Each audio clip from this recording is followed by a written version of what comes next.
अभिवादन में आपका स्वागत है। मैं गुलशन मधुर। सुनो कहानी। क्लासिक कहानियों के इस क्रम में आज एक ऐसी रचना जो हिंदी उर्दू साहित्य के लगभग हर प्रबुद्ध पाठक ने पढ़ी होगी। सादत हसन मंटो की कहानियां हमें अक्सर लापरवाही की नींद से जगाने का काम करती हैं। ठंडा गोश्त देश के विभाजन के दौर से जुड़ी उनकी ऐसी रचना है जो हमें नींद से जगाती ही नहीं, झिंझोड़ देती है। यहाँ ये बता देना जरूरी है कि कहानी के विषय, उसके मौजू की वजह से मंटो ने अपनी जानी पहचानी शैली में जिस तरह की खुली भाषा का इस्तेमाल किया है, उसे सुनना कुछ श्रोताओं को असहज महसूस करा सकता है। और ये भी कि ये कहानी बच्चों की मौजूदगी में सुनना वाजिब नहीं होगा। तो सादत हसन मंटो की कहानी ठंडा गोश्त।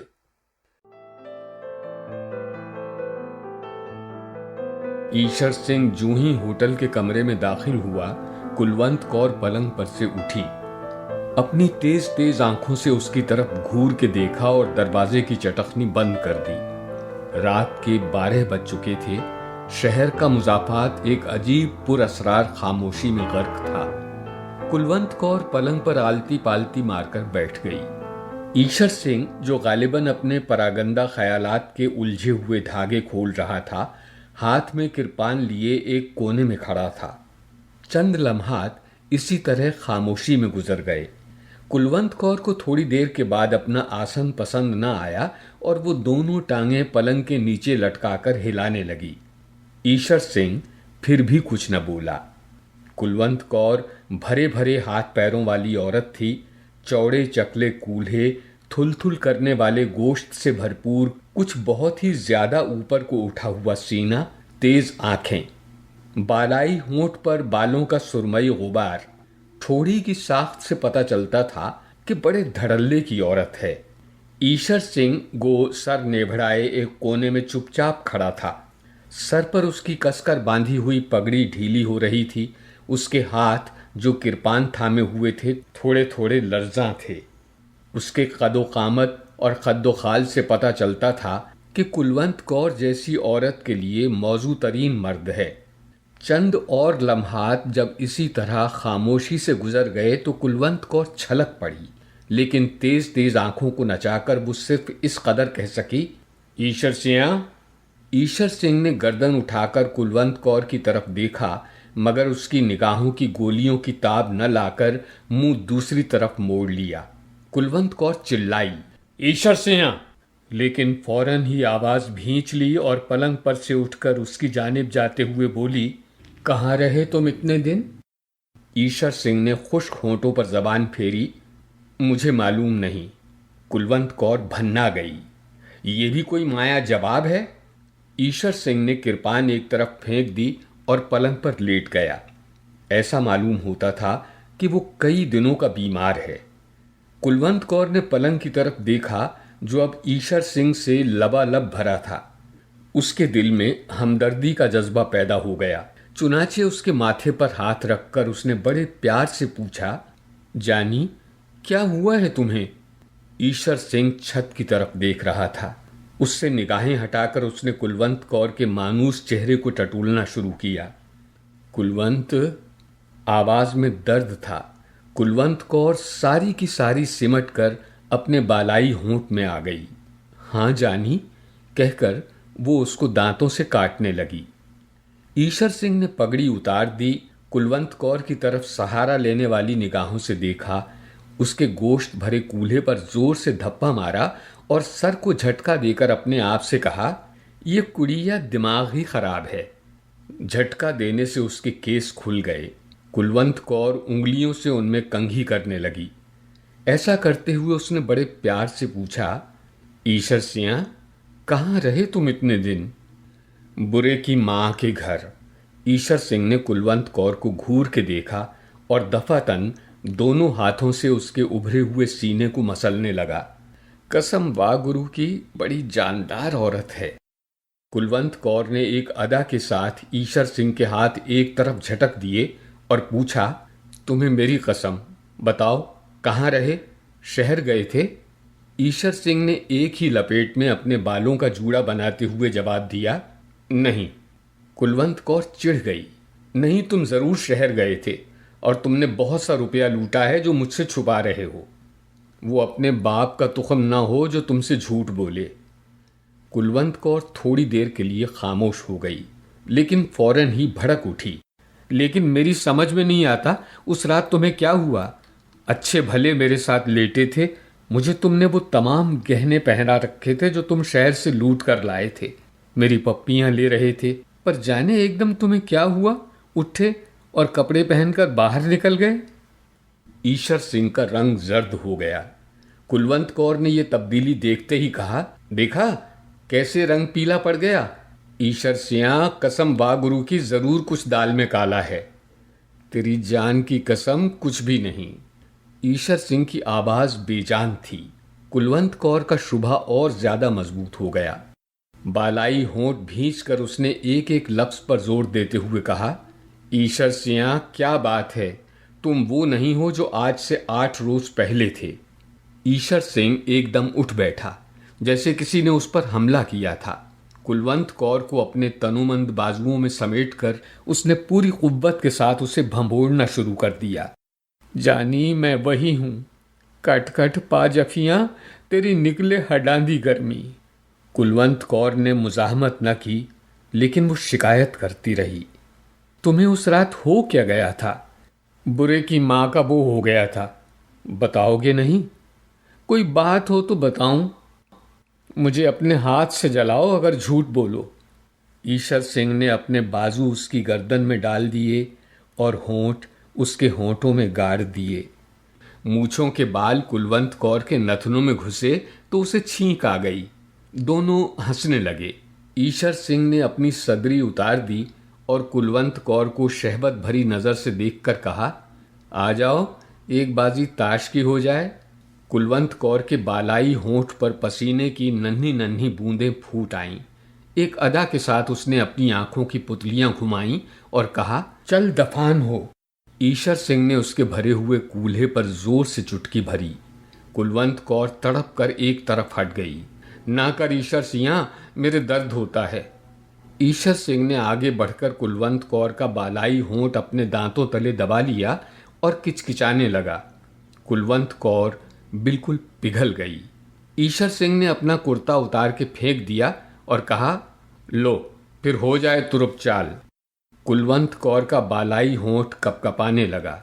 ईशर सिंह ने दोनों हाथों से कुलवंत कौर की कमीज का घेरा पकड़ा और जिस तरह बकरे की खाल उतारते हैं उसी तरह उसको उतार कर एक तरफ रख दिया। फिर उसने घूर के उसके नंगे बदन को देखा और जोर से उसके बाजू पर चुटकी भरते हुए कहा, कुलवंत, कसम वागुरु की, बड़ी करारी औरत है तू। कुलवंत कौर अपने बाजू पर उभरते हुए लाल धब्बे को देखने लगी। बड़ा जालिम है तू ईशर सिंह। ईशर सिंह अपनी घनी काली मूंछों में मुस्कुराया। होने दे आज जुल्म। और ये कहकर उसने मजीद जुल्म ढाने शुरू किए। कुलवंत कौर का बालाई होंठ दांतों तले किचकिचाया, कान की लबों को काटा, उभरे हुए सीने को भंभोड़ा, उभरे हुए कूल्हों पर आवाज पैदा करने वाले चांटे मारे, गालों के मुंह भर भर कर बोसे लिए, चूस चूस कर उसका सारा सीना थूकों से लथेड़ दिया। कुलवंत कौर तेज आंच पर चढ़ी हुई हांडी की तरह उबलने लगी, लेकिन ईशर सिंह उन तमाम हीलों के बावजूद खुद में हरारत पैदा न कर सका। जितने गुर और जितने दांव उसे याद थे, सब के सब उसने पिट जाने वाले पहलवान की तरह इस्तेमाल कर दिए, पर कोई कारगर न हुआ। कुलवंत कौर ने, जिसके बदन के सारे तार तन कर खुद ब खुद बज रहे थे, गैर जरूरी छेड़छाड़ से तंग आकर कहा, ईशर सिंह, काफी फेंट चुका है, अब पत्ता फेंक। ये सुनते ही ईशर सिंह के हाथ से जैसे ताश की सारी गड्डी नीचे फिसल गई। हाँफता हुआ वो कुलवंत कौर के पहलू में लेट गया और उसके माथे पर सर्द पसीने के लेप होने लगे। कुलवंत कौर ने उसे गरमाने की बहुत कोशिश की, मगर नाकाम रही। अब तक सब कुछ मुंह से कहे बगैर होता रहा था, लेकिन जब कुलवंत कौर के मुंतजिर बाअमल आज़ा को सख्त नाउमीदी हुई तो वो झल्ला कर पलंग से नीचे उतर गई। सामने खूंटी पर चादर पड़ी थी, उसको उतारकर उसने जल्दी जल्दी ओढ़कर और नथुने फुलाकर बिफरे हुए लहजे में कहा, ईशर सिंह, वो कौन हरामजादी है जिसके पास तू इतने दिन रहकर आया है, जिसने तुझे निचोड़ डाला है? ईशर सिंह पलंग पर लेटा हाँफता रहा और उसने कोई जवाब न दिया। कुलवंत कौर गुस्से से उबलने लगी। मैं पूछती हूँ, कौन है चड्डू? कौन है वो उल्फती? कौन है वो चोर पत्ता? ईशर सिंह ने थके हुए लहजे में जवाब दिया, कोई भी नहीं कुलवंत, कोई भी नहीं। कुलवंत कौर ने अपने भरे हुए कूल्हों पर हाथ रखकर एक अज़्म के साथ कहा, ईशर सिंह, मैं आज झूठ सच जान के रहूंगी। खा बागुरु जी की कसम, क्या इसकी तह में कोई औरत नहीं? ईशर सिंह ने कुछ कहना चाहा, मगर कुलवंत कौर ने उसकी इजाज़त न दी। कसम खाने से पहले सोच ले कि मैं सरदार निहाल सिंह की बेटी हूँ, तिक्का बोटी कर दूंगी अगर तूने झूठ बोला। ले अब खा बागुरु जी की कसम, क्या इसकी तह में कोई औरत नहीं? ईशर सिंह ने बड़े दुख के साथ इस बात में सर हिलाया। कुलवंत कौर बिल्कुल दीवानी हो गई। लपक कर कोने में से कृपान उठाई, म्यान को केले के छिलके की तरह उतारकर एक तरफ फेंका और ईशर सिंह पर वार कर दिया। आन की आन में लहू के फव्वारे छूट पड़े। कुलवंत कौर की इससे भी तसल्ली न हुई तो उसने वहशी बिल्लियों की तरह ईशर सिंह के केस नोचने शुरू कर दिए। साथ ही साथ वो अपनी नामालूम सौत को मोटी मोटी गालियां देती रही। ईशर सिंह ने थोड़ी देर के बाद नकाहत भरी इल्तिजा की, जाने दे अब कुलवंत, जाने दे। आवाज में बला का दर्द था। कुलवंत कौर पीछे हट गई। खून ईशर सिंह के गले से उड़ उड़कर उसकी मूछों पर गिर रहा था। उसने अपने लर्ज़ां होठ खोले और कुलवंत कौर की तरफ शुक्रिया और गिले की मिली जुली निगाहों से देखा। मेरी जान, तुमने बहुत जल्दी की, लेकिन जो हुआ ठीक है। कुलवंत कौर का हसद फिर भड़का, मगर वो कौन है तुम्हारी माँ? लहू ईशर सिंह की जबान तक पहुंच गया। जब उसने उसका जायका चखा तो उसके बदन में झुरझुरी सी दौड़ गई। और मैं पहले 6 आदमियों का कत्ल कर चुका हूं इसी कृपान से। कुलवंत कौर के दिमाग में सिर्फ दूसरी औरत थी। मैं पूछती हूं, कौन है वो हरामजादी? ईशर सिंह की आंखें धुंधला रही थीं। एक हल्की सी चमक उनमें पैदा हुई और उसने कुलवंत कौर से कहा, गाली न दे उस भड़वी को। कुलवंत चिल्लाई, मैं पूछती हूं वो है कौन? ईशर सिंह के गले में आवाज रुंध गई। बताता हूं। ये कहकर उसने अपनी गर्दन पर हाथ फेरा और उस पर अपना जीता जीता खून देखकर मुस्कुराया। इंसान माया भी एक अजीब चीज है। कुलवंत कौर उसके जवाब की मुंतजिर थी। ईशर सिंह, तू मतलब की बात कर। ईशर सिंह की मुस्कुराहट उसकी लहू भरी मूछों में और ज्यादा फैल गई। मतलब ही की बात कर रहा हूं। गला चिरा है माया मेरा। अब धीरे धीरे ही सारी बात बताऊंगा। और जब वो बात बताने लगा तो उसके माथे पर ठंडे पसीने के लेप होने लगे। कुलवंत मेरी जान, मैं तुम्हें नहीं बता सकता मेरे साथ क्या हुआ। इंसान कुड़िया भी एक अजीब चीज है। शहर में लूट मची तो सबकी तरह मैंने भी उसमें हिस्सा लिया। गहने पाते, रुपए, पैसे जो भी हाथ लगे वो मैंने तुम्हें दे दिए। लेकिन एक बात तुम्हें न बताई। ईशर सिंह ने घाव में दर्द महसूस किया और कराहने लगा। कुलवंत कौर ने उसकी तरफ तवज्जो न दी और बड़ी बेरहमी से पूछा, कौन सी बात? ईशर सिंह ने मूछों पर जमते हुए लहू को फूंक के जरिए से उड़ाते हुए कहा, जिस मकान पर मैंने ढाबा बोला था उसमें 7 आदमी थे। 6 मैंने कत्ल कर दिए इसी कृपान से जिससे तूने मुझे। छोड़ उसे। सुन, एक लड़की थी बहुत सुंदर। उसको उठाकर मैं अपने साथ ले आया। कुलवंत कौर खामोश सुनती रही। ईशर सिंह ने एक बार फिर फूंक मार के मूंछों पर से लहू उड़ाया। कुलवंत जानी, मैं तुमसे क्या कहूं, कितनी कितनी सुंदर थी। मैं उसे भी मार डालता, पर मैंने कहा नहीं ईशर सिंह, कुलवंत कौर के तो हर रोज मजे लेता है, ये मेवा भी चख देख। कुलवंत कौर ने सिर्फ इस कदर कहा, और मैं उसे कंधे पर डालकर चल दिया। रास्ते में क्या कह रहा था मैं? हाँ, रास्ते में नहर की पटड़ी के पास थोहड़ की झाड़ियों तले मैंने उसे लिटा दिया। पहले सोचा कि फेंटूं, लेकिन फिर ख्याल आया कि नहीं। ये कहते कहते ईशर सिंह की जबान सूख गई। कुलवंत कौर ने थूक निगलकर अपना हलक तर किया और पूछा, फिर क्या हुआ? ईशर सिंह के हलक से बमुश्किल ये अल्फाज निकले, मैंने पत्ता फेंका, लेकिन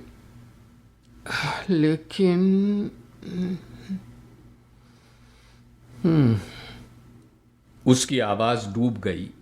कुलवंत कौर ने उसे झंझोड़ा, फिर क्या हुआ? ईशर सिंह ने अपनी बंद होती हुई आंखें खोलीं और कुलवंत कौर के जिस्म की तरफ देखा, जिसकी बोटी बोटी थिरक रही थी। वो मरी हुई थी, लाश थी, बिल्कुल ठंडा गोश्त, बिल्कुल ठंडा गोश्त। जानी, मुझे अपना हाथ दे।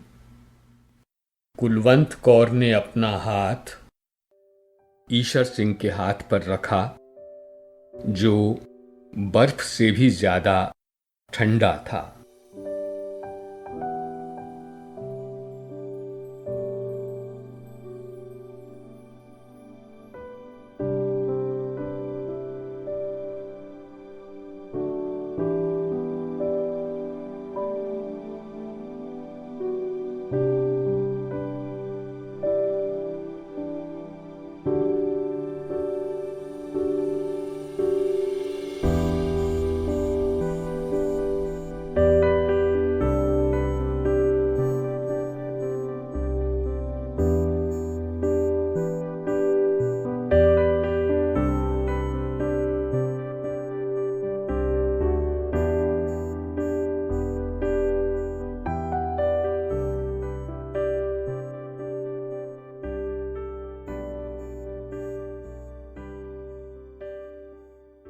क्लासिक कहानियों के क्रम में ये थी सादत हसन मंटो की रचना ठंडा गोश्त। इसे सुनने का आपका अनुभव कैसा रहा, ये जानकर अच्छा लगेगा। अगर आपका अनुभव अच्छा रहा तो लाइक करने के साथ साथ सब्सक्राइब का बटन दबाकर आप हमारा हौसला बढ़ाएंगे, ऐसी उम्मीद है। शुक्रिया।